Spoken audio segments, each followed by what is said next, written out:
etorri saio berri batera.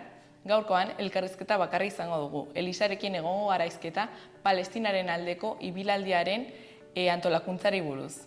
Baina lehen, goazen betiko edukia ikustera.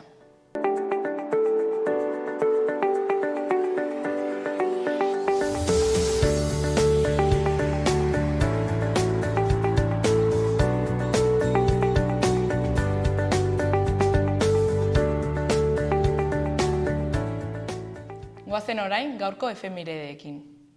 Gaurko egun batean, baina 1823ko abuztuaren 18an, Guaianako Demerara kolonian 10.000 esklabo altxa ziren jabeen aurka.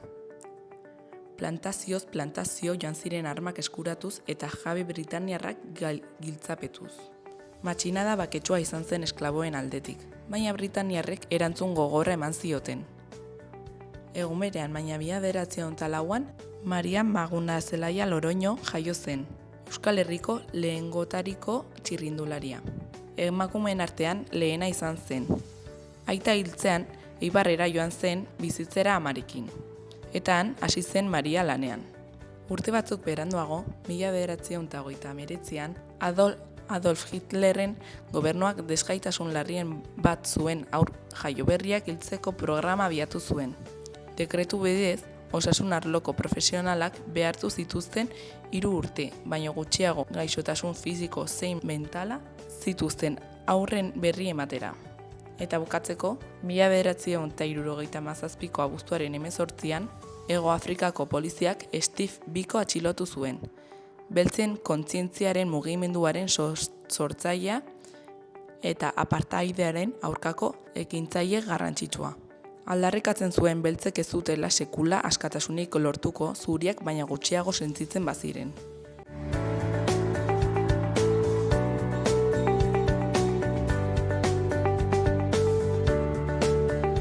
Ikus dezagun gaurko egunkarien azalek zer dioten. Diario de Noticias egunkarian titular nagusian, Nafarrek 300 milioi euro baino gehiago gastatu zituzten jokoan, loterian eta postuetan. Jokatutako dirua aurreko urtean baino 1,9 gehiagokoak da. Pandemia den ondoren maximoetan kokatzen da. Argazkian, matxuratutako treneko bidaiariak. Hartatuak izan ziren Puyuko pizinetan. Titularrean, Iruña-Madril tren batean izandako matxura baten ondorioz. 177 bidaiari ebakuatu behar izan zituzten Puyun. Bertako herritarrak buru belarri aritu ziren kasu egiten. Bertatik autobusez olitera eraman zituzten beste tren bat hartzeko. Eskuinean 4 titular. Alde batetik, Nafarroko gobernuak 2024an 70 buru berri izendatu zituen. Gehienak hezkuntzan, lehendakaritzan, barne sailan eta osasunbidean izan ziren. Bestalde, Europako buruzagiek Zelenski babestuko dute gaur Trumpekin duten hitzorduan. Gainera, Nafarroak agur esan dio bero boladari eta bertan behera utzi ditu murrizketak. Azkenik, Manule Hidalgo kazetari eta idazlearen hitzak. Demokrazia bizitzeko modu bat ere bada. Eta horretan saiatu gara. Amaitzeko behan, Pilongo entzierroaren argazkia. Lehen pilonean, korrika azkar eta garbia izan da. Gainera, Tafaian entzierro jendetsua eginda sobraleko zezenekin. Eta bukatzeko, 18.000 kilomeloko inguruko zerbitzatu dira Satagudako ferian. Egunkarian, titularrean, Nafarroan saldutako autoberrietatik 8tik bat txinatarra da.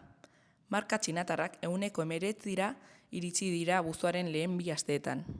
Argazkian, Puellon geldirik 40 gradurekin. Tren bateko matxurak 177 bidaiari ebakuatzera behartu du eta trenbideko trafiko guztian eragin du.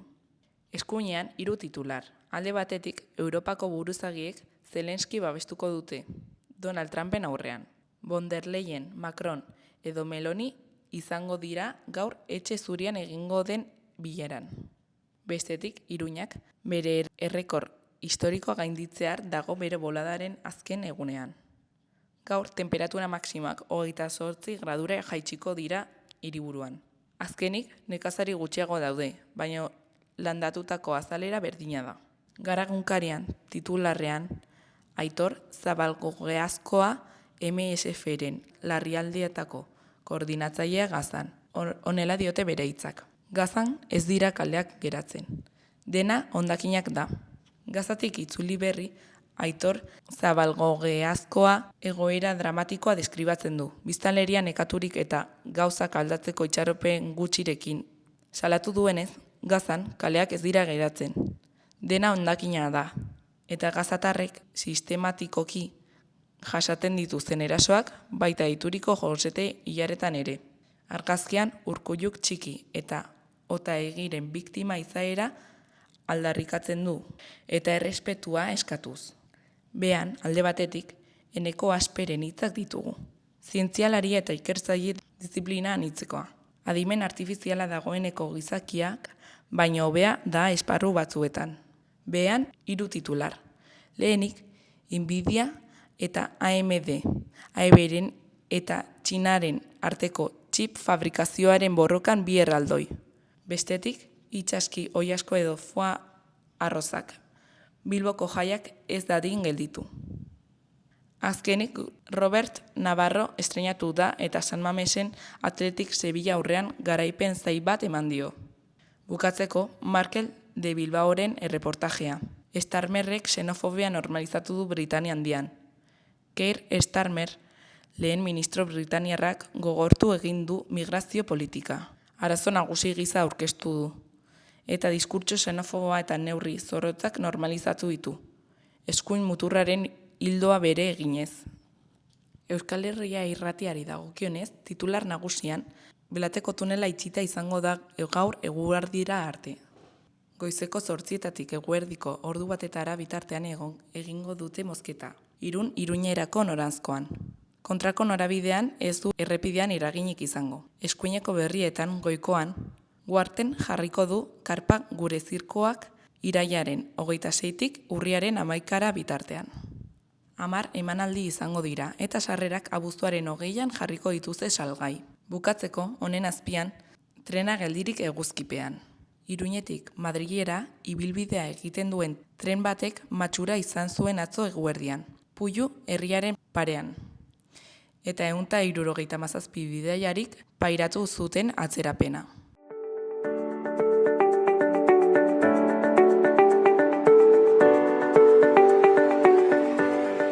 Gaurko eta biharko eguraldia ikus dezagun orain.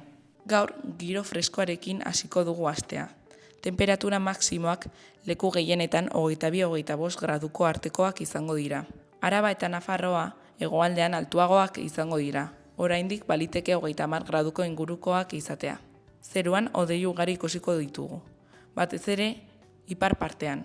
Eta tarteka euri txikia egingo du. Arratsaldean, gau partean, baliteke zaparrada trumoitsu batzuk egitea. Probabilitate handiagorekin Nafarroan, baina beste leku batzuetan euria egitea baztertu gabe. Ipar mendebaldeko haizea bizi ibiliko da.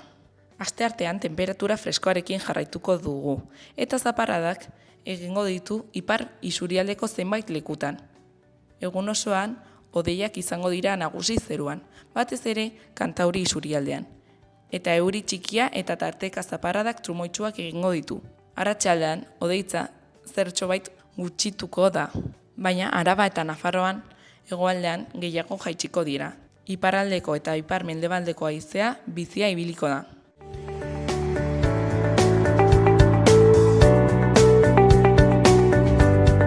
Lehen aipatu dugun bezala, hemen gaude Elisarekin, Palestinaren aldeko ibilaldiaren antolatzailea zara. Konta eguzun zer da, non sortu zen, nola? Vale, hola, kaixo, Irune. Kaixo. Kaixo, ikusle guztioi. Bueno, ekimen hau Palestinarekiko elkartasun ekimena da, ez? Sortu da zenbait persona posori hitz egiten eta abiatu genuen olako ideia bat esaten, bueno, nola dago lelo hori ibaitik itsasora Palestina irabaziko du eta olako gauzak, lotu nahi genuen esaldi hori ibaitik itsasora Euskal Herriko geografiarekin. Orduan esan genuen Euskal Herrian ere bai egin dezakegu olako ibilbide bat aldarrikatzen Palestinarekiko elkartasuna. Eta horregatik sortu da Tuteratik Endaiaraino, hau da, Ebrotik Kantauri itsaseraino ibilaldia. Eta konta eguzu, nola izango da, noiztik nora, zenbat egun irango du eta Zertan datza? Bale. 11 etapa izango dira, hasiko da irailaren 10ean, Tuteran, aipatu duan bezala, eta bukatuko da irailaren 20ean, Hendaian. 11 etapa horietan, hasiko gara aldarrikatzen, ibilaldia ditu bi helburu. Alde batetik, elkartasun uholde hori haundituz, zeren Nafarroan badakigu oso handia dela, ikusten dira egin ditugun ekintzak, ekitaliak, manifestazioak, beti ugariak izan dira, ez bakarrik Iruñan, baizik eta herrialde osoan zehar, eta Euskal Herrian gauza bera. Orduan, Tuteran hasiko da, hori, eta, bigarren helburua esan nahi nuen, bigarren helburua da salatzea konplizitateak. Hau da, Euskal Herrian baditugu zenbait enpresa, administrazio aldetikan, unibertsitateak, nolabait oraindikan Israelekiko izan behar den haustura hori egiten ez dena. Orduan, guk errebindikatzen duguna da Israel aizelatu behar da. Israel da genozidioa egiten ari dena Palestina herriarekiko. Orduan, ibilaldi honek aprobetxatuko dugu ibilaldi hori salatzeko. Eta orduan, zenbait puntutan, seinalatuko ditugu konplizitate hauek. Eta azaldu bezakezu zeintzuk izango diren etapa horiek, nondik nora? Bai, laburtzen, zeren oraindik prestaketan gaude, hor sortu dira badago talde bat koordinatzaile modukoa, eta gero ja 11 etapa hauetan sortu dira taldetxoak, hori da helburua. Talde hauek lantzen dute bakoitza bere herrian, zelako ekitaldiak antolatu nahi dituzten, zeren baita ere da aldarrikapena eta aktivismoa, edo artibismoa, hau da, dantza, ikuskizunak, tailerrak, bakoitza nahi duen moduan. Hasiko da Tuteran, esan dudan bezala, hor dugu Bardeako poligonoa, hor egingo dugu horren salaketa, Tuteratik Castejonera, Castejonen hor dago Trenasa enpresa, Trenasa enpresa hau dago CAF-en sartuta, eta badakigu CAF enpresa dagola pasaden uztailean, Francesca Albanesa, Nazio Batuen erakundeko bozeramaile edo relatoreak salatu zuen, edo atera zuen enpresa konplizen zerrenda hori, eta horretan dago CAF enpresa, euskal enpresa hori. Nera duzu geroxago azalduko dugu gehiago. Hori lehenbiziko eguna. Bigarren eguna izanen da Castejonetik Azkoinera.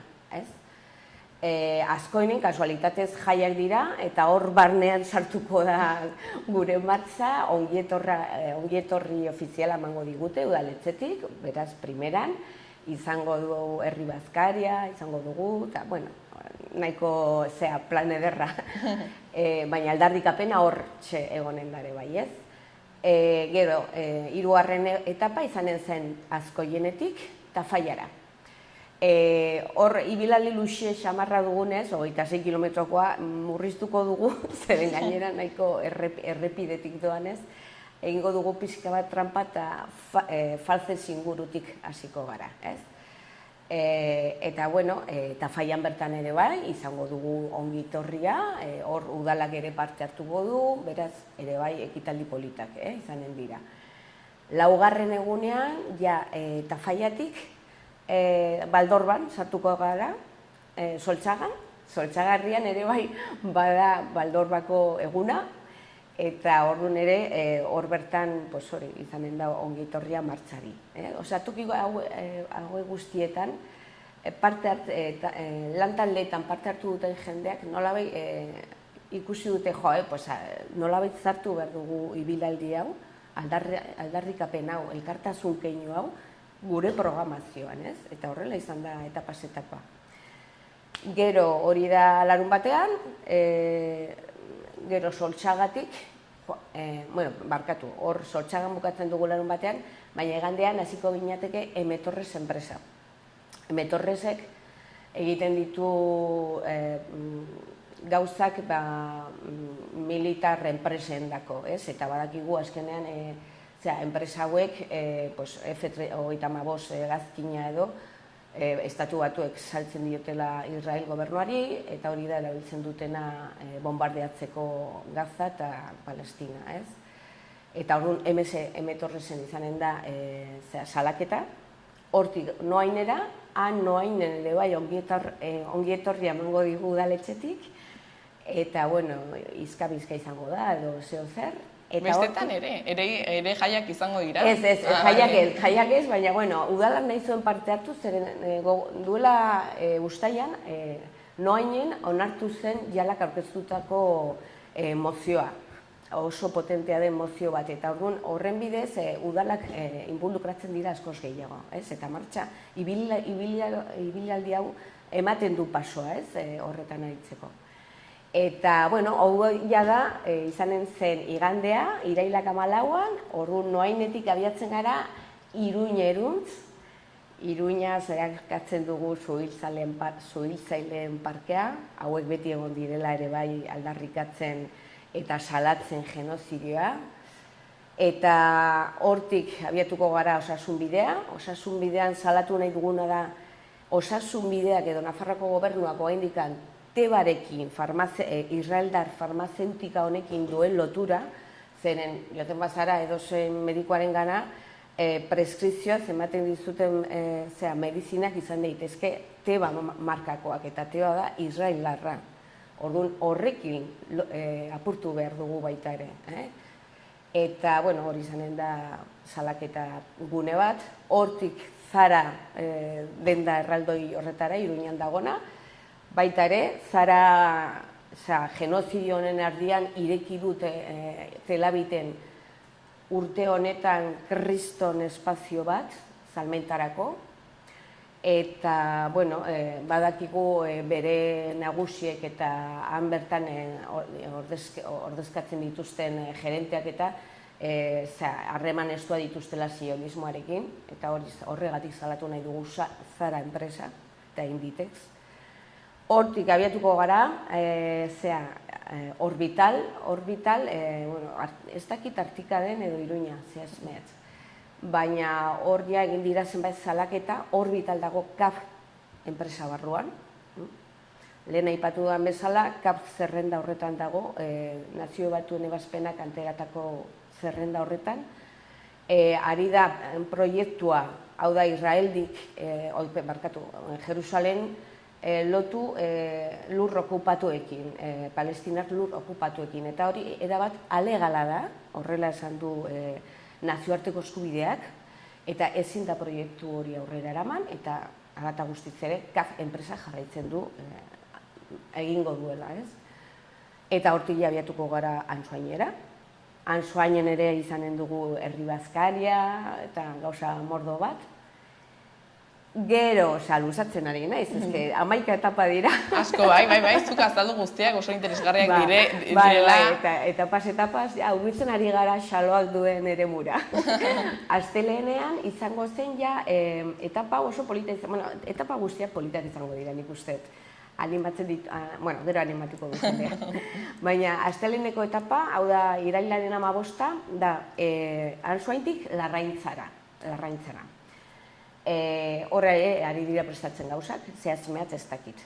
Baina gero, asteartako etapa, horretan bai parte hartuko dutela mendi klubak, egon gara harremanetan mendi txangoak antolatzen dituzten pertsonakin, eta egin digute oso etapa polita, mendiz, eta orduan hasiko zen Larraintzarren, Donesteben bukatu, Lehurtza urtegietan, pasatuko ginateke handik, eta etapa honetarako bai antolatuko dugula bus bat ateratzeko Iruñetik.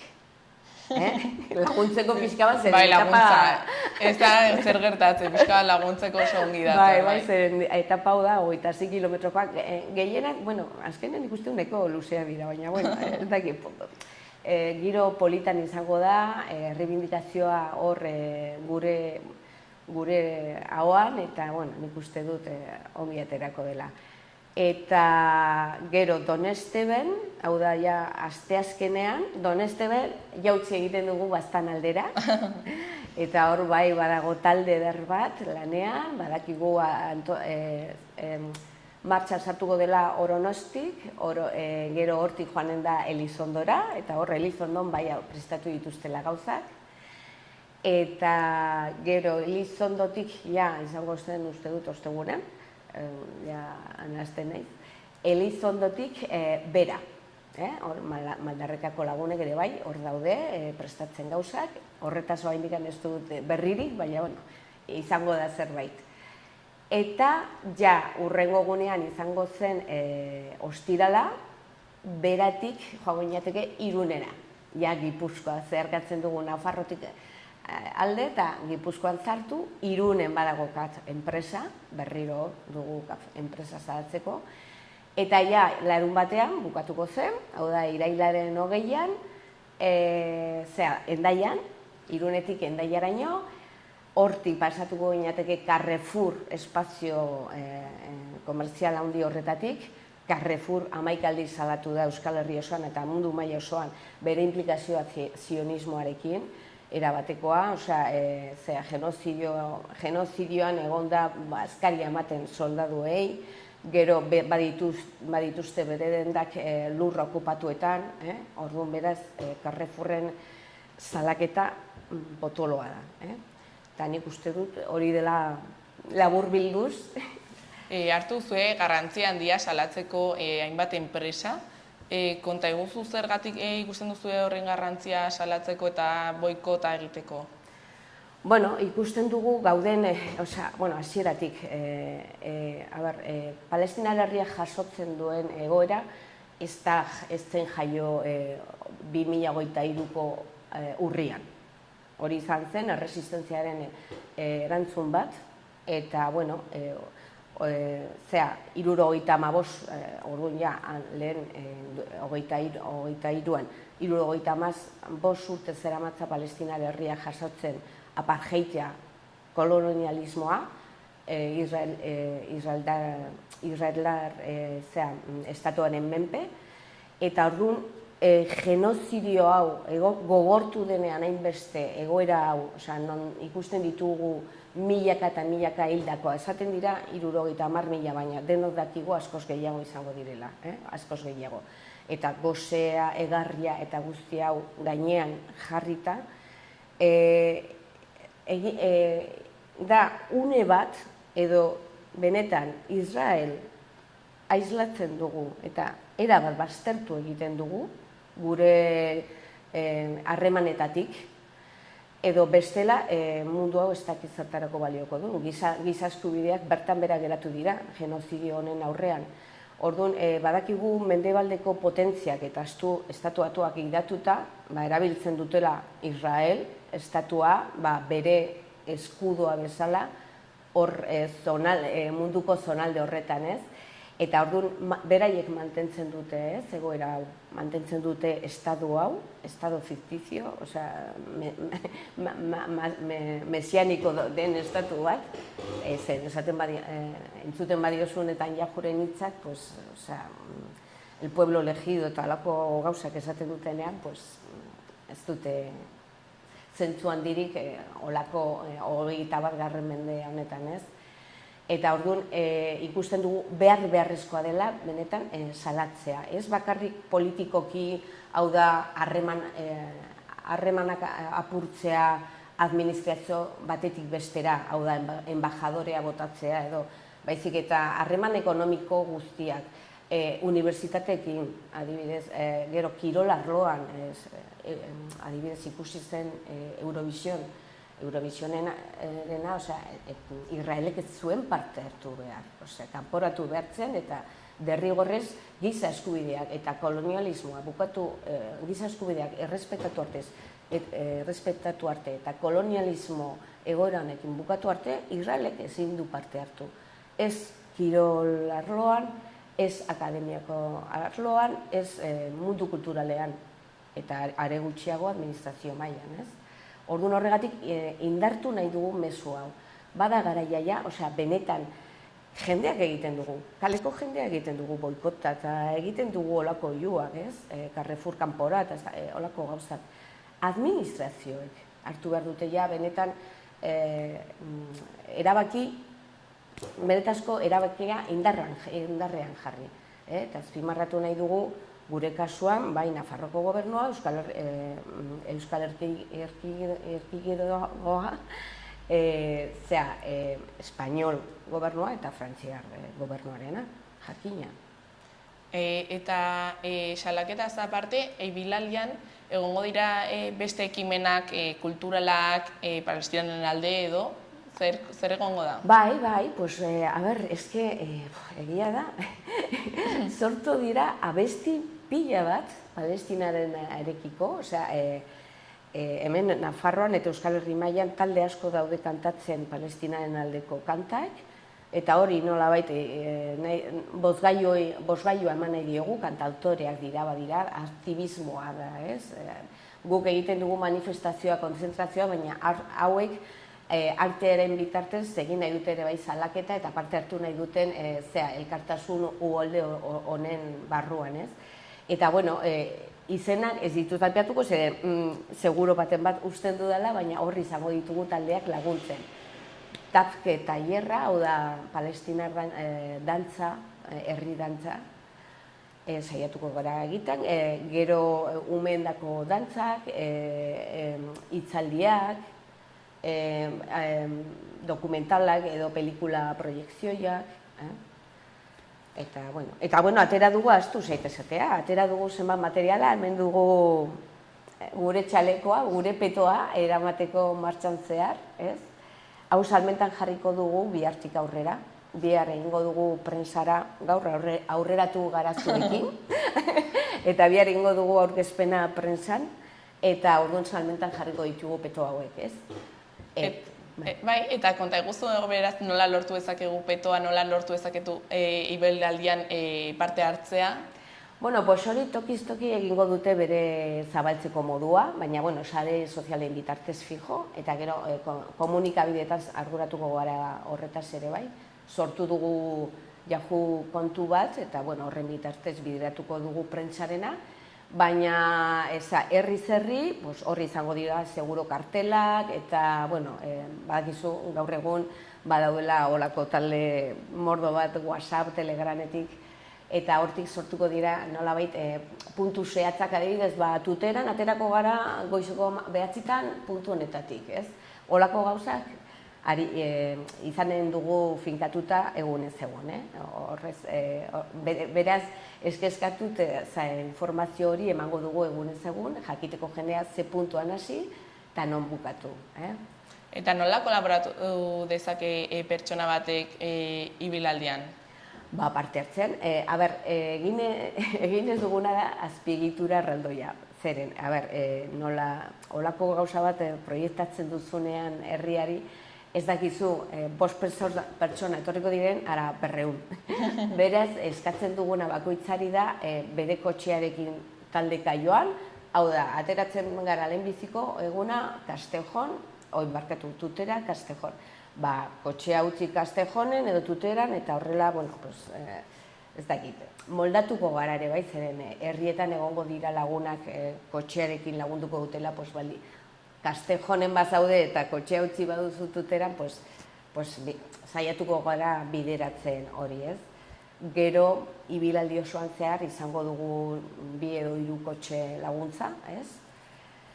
Eta, bueno, animatzeko jendea parte hartzen, osea, batipat da aldarrikapena, gainera, kontuan hartu behar dugu, egiten duguna dela, benetan Palestinar herria maite dugulako, eta badakigulako, beraiek nahi dutena da, bere izena ezaguraztea, eta denoen ahotan egotea bere egoera, ez? Eta hori da, egin nahi duguna. Hau ez da izango farra zibiltzeko martxa bat, baizik eta egongo gara salatzen aipatu ditudan puntu hauek, eta nolabait, Palestinar herriarekiko elkartasun eta maitasun osoa. Eta nola izan da antolatza prozesua, nola izan da udalekin harremanetan jartzea, aipatu duzu hainbat udaletan ongi etorria eman behar dutela, nola izan da harreman hori? Hor, herrietan sortutako taldeak lortu dute hau, harreman polita hau, eta, egia esan, primeran iruditzen zaigu, harremanetan jarri ziren udaleko norbaitekin, eta, baiet, sartuko dugu hau, eta horrela izan da. Horrela izan da Tafallan, Azkoienen, segurazki Baztanen ere, eta, Soltxagan, Baldorban. Baina nik uste dut, badator aldez aurretik olako lan handi bat, non udalak ere bai parte hartu dute salaketa prozesuetan eta konzentrazioetan, orduan, hori nabaritzen da, erreztasun hori nabaritzen da, edo nabaritu dugu. Eta ze zailtasunak izan dituzue? Momentuz, zailtasunak igual egin ditugula oso ibilaldi luzeak batzutan, eta orduan ez dakigu, hankak ongi portatuko diren, ala ez, baina, zaiatu gara murrizten, goita adibidez, Elizondotik beraraino joaten dena, segurazki egingo dugu tramparen bat, zen 30 kilometro baino gehiago dira, ere bai, eta segurazki abiatuko gara beste puntu batetik, errastazun gehiago emateko.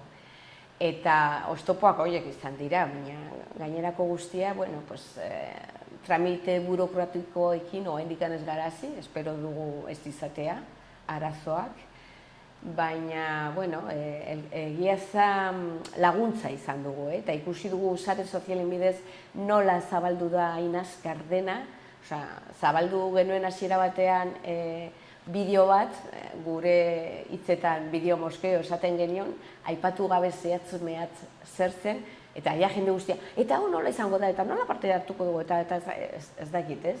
Eta hori ikusi dugu, esan dugula, igual hau da oso, ez dakit, mankorra, kriston jendetza hurbiltzen da etapa guztietara, eta, ongi etorri denak, benetan. Eta nola izango da azken etapa, nola izango da Hendaiako irisea hori? Hori ezin dizut ez ere esan, zeren hor daude iparraldeko lagunak prestaketan, hor daude talde bat, aktivista batzu talde desberdinetakoak eta sorpresa. Baina, espero dugu gauza polita izanen dela, eta, bukaera digno bat emateko. Eta, ibilaldia bukatzeak ez du esan nahi bukatu duguna. Jarraitu behar dugu aldarrikatzen, salatzen, eta kalean egoten, bai antolatzen diren ekitaldietan, edo bai gure presentziarekin salatzen, dauden gaza. Hori, orain arte egon zarete borrokan, hainbat ekitaldi egiten, manifestazioak, nola izan da hainbesteko borroka hori? Nola eraman duzue? Bakoitza gaude toki desberdin batean, eta egia esan hemen Euskal Herrian egin den Palestinaren alde egin den edozein gauza, kriston erantzu zabala izan du. Orduan horrek neurtzen du elkartasun puntu hori, ez?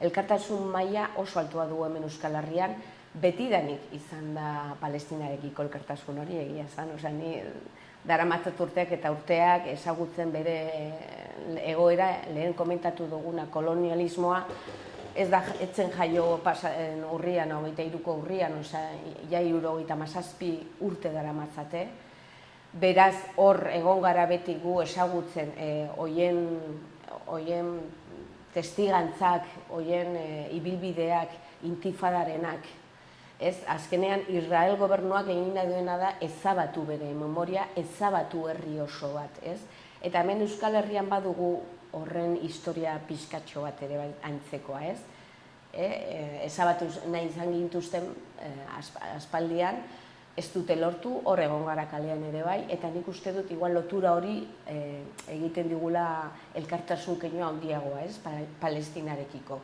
Eta orduan, Palestinar herriak bizi behar du, zer badu bere eskubide osoa, nazioarteko legediak berresten du hau, bera du eskubidea bizitzeko bere lurraldean, badu eskubidea defendatzeko bere lurraldea, zen indar okupatzailea da Israel, eta Israelek egin behar zuena zen zaindu Palestinar herria. Eta ikusten dugu zelako zainketa egiten duen. Genozidio bat eskuan duenean, ez? Beraz, nik uste dut jarraitu behar dugula erne, ikusten berriak, ahal ditugun berriak, zeren hor ere komunikabideak badute bere, ez? Bere lana, bere lana, edo lan ez dakit hor desinformazioa izan da, edo toxikazioa izan da nabarmen, ez? Ikusten badakigu non eskuetan egoten dira komunikabide potoloenak, eta orduan xaloa bezala ez, baina holako beste tokietan dirua da irabazten duena, eta egia esan potere Israelgo gobernuak eta beraiekin batera konplitziak direnak sostengatzen dute komunikabide hauek, ez? Orduan gezurra, manipulazioa hori egonda kontakizun orokorrean, ez? Horren aurka jo behar dugu guk denborasoa gure sare sozialetan eta aldu dugun mediotan zuek bezalakoak, eta eskertzekoa da, ez? Holako keinuak. Eta ze erantzun ikusi nahi duzu herrian edo gizartean ibilaldi honekin? Ongi etorri erraldoia, parte hartzaile erraldoia, eta gogoz jarraitzeko egoera hau salatzen, eta Palestinar herria gure kontzientzian izan, eta haiek laguntzeko prest, herri bat direla, maite dugun herri bat, bizirik egon behar den herri bat, eskubide osoa duela, beraiek nahi duten moduan bizitzeko libreak bere lurraldean, eta ez lur okupatu batean. Eta, animatu jende guztia parte hartzeko izango diren ekintza guztietan. Ez bakarrik ibilaldia, ibilaldia baino aste balenago hasiko da txirrindula itzulia, eta horren inguruan ere bai izango dira segurazki ekimen edo gauza pila bat Palestinar herriari bere elkartasuna adierazteko, zeren txirrindula itzulia antolatzen duen enpresak kontratatu du edo jarri du taldeen artean Premier Tech Israeldar ekipoa parte hartzeko. Hori da salatu behar duguna, zeren talde hori, txirrindula talde hori, ez da egon behar itzulian. Eskubide demokratikoak ez dira errespetatzen, genozidioa dago hor, eta orduan ekitaldi politiko edo kirol ekimen honetan ezin dute parte hartu, Israel gobernuak edo bere ordezkariak, kasu honetan da Premier taldea. Jakin dezagun, Israeldak populazio gehiena egon dela genozidioan parte hartzen, zeren derrigorrez bete behar dugu 3 urtez soldaduzka, hauek dira soldadoak, eta badakigu hauek egon direla Gazan bombardeatzen eta erailtzen aurrak eta familiak eta jende. Oso egoera gogorra bizitzen ari dira, eta nola ikusten duzue ibilaldi honen ondorioak edo nola nahi duzue gero borrokan jarraitu? Hau da etapa bat, elkartasun etapa bat, eta 11 etapatan zatituta, izango dira gehiago. Hau da beste keinu bat, Euskal Herritik abiatutako keinu bat. Igual eginen da beste bat, beste nonbait, baina batipat da Palestinar elkartasun presentzia izan behar dela beti gure kaleetan, gure gizarteangan, eta heldu behar dugu, bai ala bai administrazioetan, udaletan, gobernuetan, beraiek hartu behar dituzte erabakiak benetan, lehen hasieran komentatu dena, Israel aislatzeko, harremanetan ezaritzeko, Israel enpresakin edo konplizitate enpresa hauekin, KAF aipatu dugu edo M-Torres. Holako enpresak ez dute izan behar adibidez Nafarroko gobernuaren edo Eusko Jaurlaritzaren diru laguntzak. Azkenean sostengatzen duzu genozidio bat. gure diruarekin, diru publikoarekin. Orduan hori bertan bera geratu behar da. Orduan guzti hori ulertu arte egon behar gara kalean. Eta hemen Euskal Herrian behar bada lortu dezakegu gauza gehiago, eta lortu dugu gauza desente, lehen aipatu ditudan jalak egindako mozioak, hori da aurrera paso bat udaletxetan. Udaletxetan onartu dute Israelekiko harremanak apurtzea. Hau da, edozein kontratu publikoa begibistan egongo da, osea, kolonialismo eta apartheid sostengatzen duen bitartean, Israelek ez du inolako kontratu publiko izan behar bere enpresak edo berarekin dauden enpresak, ez? Orduan, nik uste dut pauso horiek lortu behar dugu bai, osea, ja, estadu mailan, hau Sánchez ere bai, eta Macron beste aldean, eta nik uste dut, indartu behar dugula hau, eta kalean egon behar bai ala bai. Osea, gelditu behar dugu hau, eta posible izango da. Vietnamen irabazi zuten beraiek ere, vietnamitak, eta izan zen estatu batuenak, ez? Goratu behar dugu hori, beti txikia ez da izango galtzailea, ez? Hori da, borroka eta elkartasuna ez da bukatu behar. Ez da. Beraz, bukatzeko mezuren bat jendea animatzeko edo nahi duzu mezuren bat bota? Bueno, pues animatzeko parte hartzen ez bakarrik gure ibaitik itsasora ibilaldi honetan, baizik eta ekimen guztietan, beti modu paketsuan, hor egon behar gara kalean, aldarrikapena, hor beti gure ahoan, gure ekintzetan, hau da joaten naizenean Carrefour batera, bueno, lehenbiziko esartu, baina sartzen banaiz, ez dakit beste komertzio batean, ez erostea, menjout datilak, hau da, Israelek lur okupatuetan, edo lur okupatuetatik ateratzen dituen datilak, ez?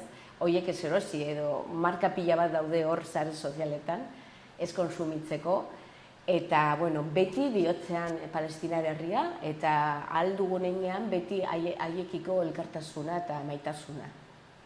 Bueno, eskerrik asko, Elisa, gurekin partekatzeagatik momentu hau, eta azaltzeagatik, mendimartxa hau. Eskerrik asko, dortzeagatik. Mila esker zuei horregoteagatik eta eskertzen da benetan. Agur.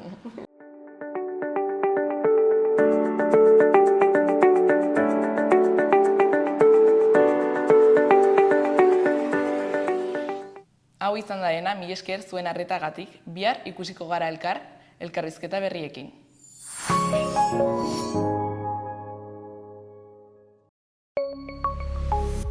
Gobierno de Navarra. Nafarroako gobernua.